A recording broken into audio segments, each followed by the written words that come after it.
శ్రీ గురుభ్యో నమః. శ్రీమాత్రే నమః. గం గణపతయే నమః. సత్సంగ పరివారానికి సాదరాహ్వానం. ఈరోజు మనము పాల్గొన పౌర్ణమి రోజున జరుపుకునే హోలీ పండుగ లేదా తిట్ల పండుగ గురించి సూక్ష్మంగా తెలుసుకుందాం. ప్రతి సంవత్సరం పాల్గొన మాసం పూర్ణిమ తిథి నాడు అత్యంత ఆనందోత్సవాలతో జరుపుకునే పండుగ హోలీ. హోలీనే కాముని పున్నమి, కామదహనం, పాల్గొనోత్సవం, డోలోత్సవం అని కూడా అంటారు. హోలీ పండుగను రంగుల పండుగగా, ఫెస్టివల్ ఆఫ్ కలర్స్గా కూడా అనుకోవచ్చు.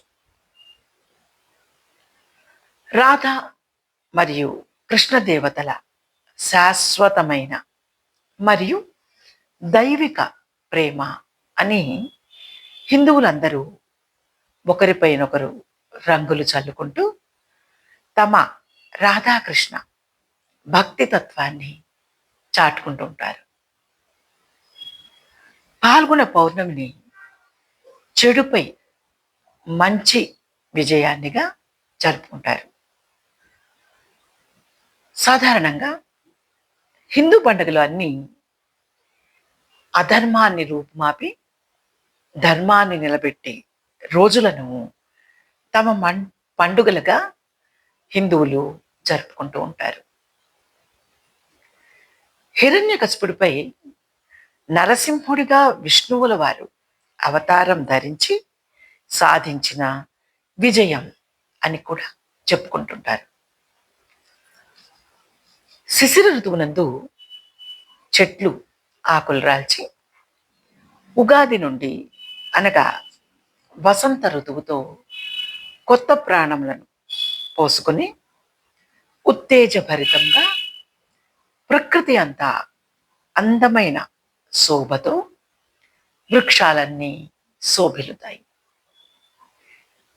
అందుకు గుర్తుగా శీతాకాలం ముగింపును పాల్గొన పౌర్ణమి నాడు అగ్నిని రగిల్చి ప్రజలు శీతాకాలంకు వీడ్కోలు పలుకుతారు.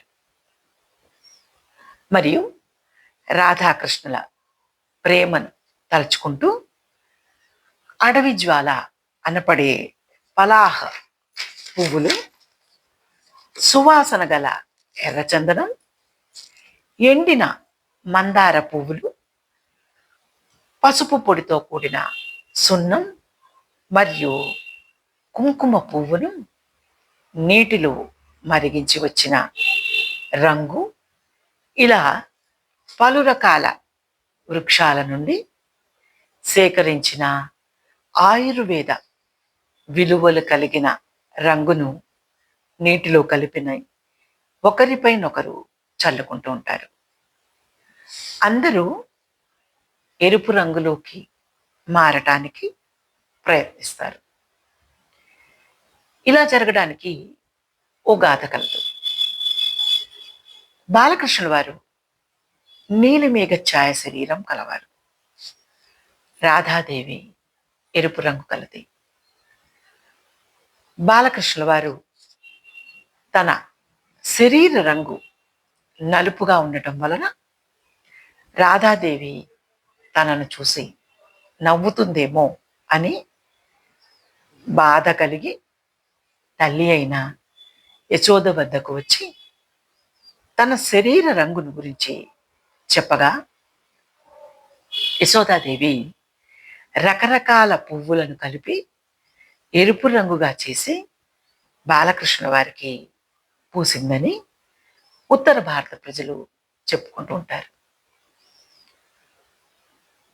అలా అనుకుంటూ ఒకరినొకరు రంగుల మిశ్రమాన్ని నీళ్లతో కలిపి చల్లుకుంటారు. హోలీ ముందు రోజు రాత్రి హోలికా దహన్ లేదా చోటీ హోలీ అని పిలుస్తారు. హిరణ్యకశిపుడు తన కుమారుడైన ప్రహ్లాదుని చంపబూని అగ్నికుండముల్లో వేయిస్తాడు. అందుకు తన చెల్లెలు అయిన హోలికా రాక్షసిని పిలిచి ప్రహ్లాదుని పట్టుకుని అగ్నిగుండములో కూర్చోమని ఆదేశిస్తారు. హోలికా రాక్షసి ప్రహ్లాదుని పట్టుకుని అగ్నిగుండంలో కూర్చుని ఉంటుంది. అగ్ని తనను ఏమీ చేయకుండా హోలికా రాక్షసి ఒక మంత్రయుక్త వస్త్రాన్ని ధరిస్తుంది. ప్రహ్లాదుడు నారాయణ స్మరణ చేయుట వలన అగ్ని ప్రహ్లాదుని దహింపక హోలికా రాక్షసి యొక్క మంత్రయుక్త వస్త్రాన్ని దానితో పాటు హోలికా రాక్షసిని భస్మం చేస్తుంది. అందువలన హోలీ ఉత్సవం ముందు రోజు రాత్రి భోగి మంటలను రగిల్చి ప్రజలు ఆ మంటల చుట్టూ హోలికా రాక్షసి భరించలేనంత తిట్లు తిడుతూ ప్రదక్షిణం చేస్తారు. అందువల్ల హిందూ మతంలో ఇది తిట్ల పండగ అయింది. ఈ తిట్లను భరించలేక హోలికా రాక్షసి అగ్నిలో కాలిపోయిందని, తద్వారా ప్రజలు తమ చిన్నారి బిడ్డల ప్రాణాలు కూడా పదిలంగా ఉండాలనే కోరిక కలిగి ఈ హోలికా దహన ఉత్సవం చేస్తారు. పుష్యమాసంలో అనగా జనవరి నెలలో వచ్చే భోగి రోజున పాత సామాన్లను భోగి మంటపై వేసి తద్వారా పాత జ్ఞాపకాలను తొలగించుకోవాలనే పండుగను హిందువులు జరుపుకుంటారు. తర్వాత వచ్చే పాల్గొన పౌర్ణమి నాడు పిల్లల రక్ష కోసమై ఈ తిట్ల పండుగ జరుపుకుంటారు. హిందూ మతంలో జరుపుకోని పండుగలే లేవు. అన్ని పండుగలలో చిన్నారుల మానసిక ఉల్లాసం వారి యొక్క పరిపూర్ణ భవిష్యత్తు కోసం జరుపుతారు.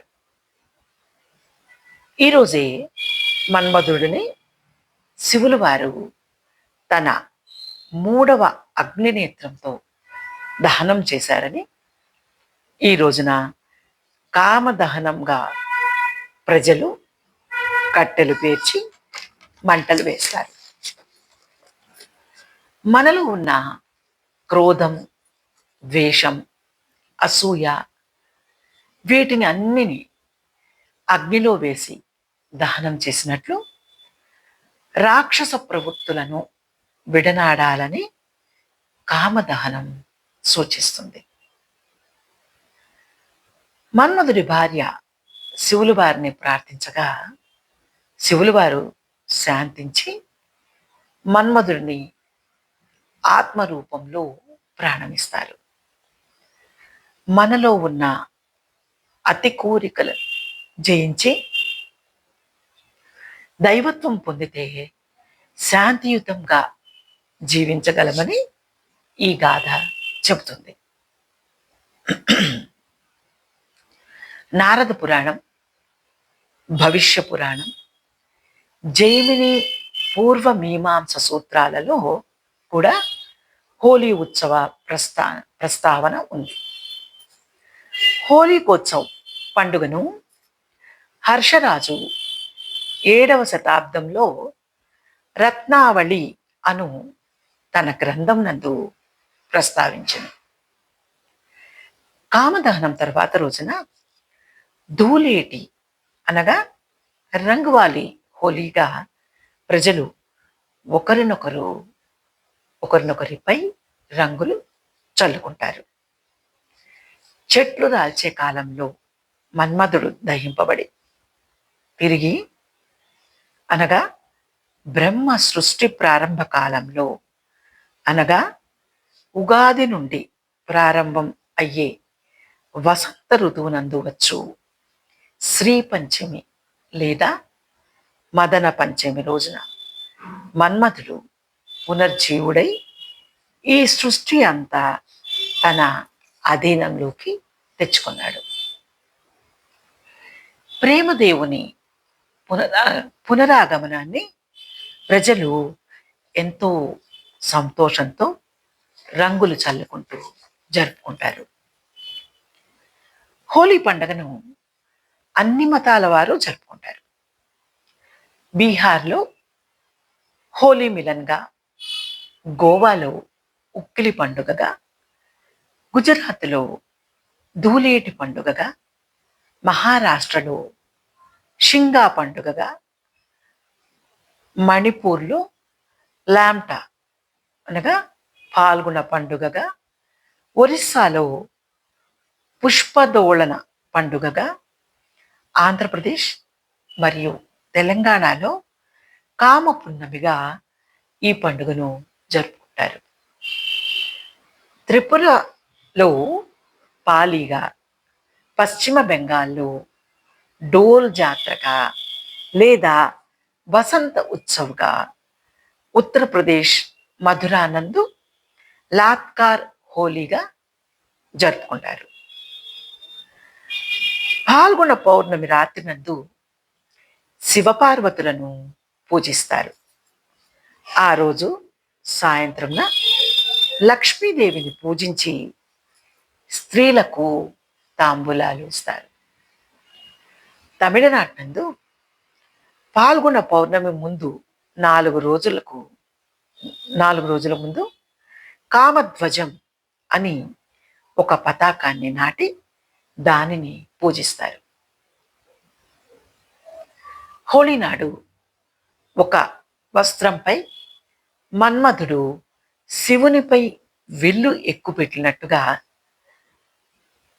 బొమ్మలను గీసి దానిని ఊరేగించి దానిని కామధ్వజం వద్దకు తెచ్చి అక్కడ గడ్డి పెట్టి ఈ వస్త్రంతో సహా కామధ్వజంకు నిప్పు పెట్టి దహిస్తారు.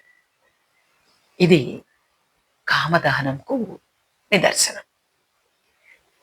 ఇలా హిందూ మతం ఎంతో గొప్ప సాంస్కృతిక సాంప్రదాయాలకు పుట్టినిల్లు అయి ఉన్నది.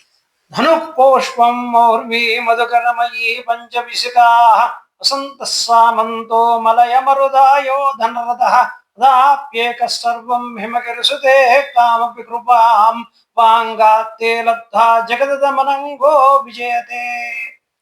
ఇది హోలీ పండుగ గురించి సూక్ష్మ వివరణ. సర్వం శ్రీ ఉమామహేశ్వర చరణారవిందార్పణమస్తు. శ్రీమాత్రే నమః.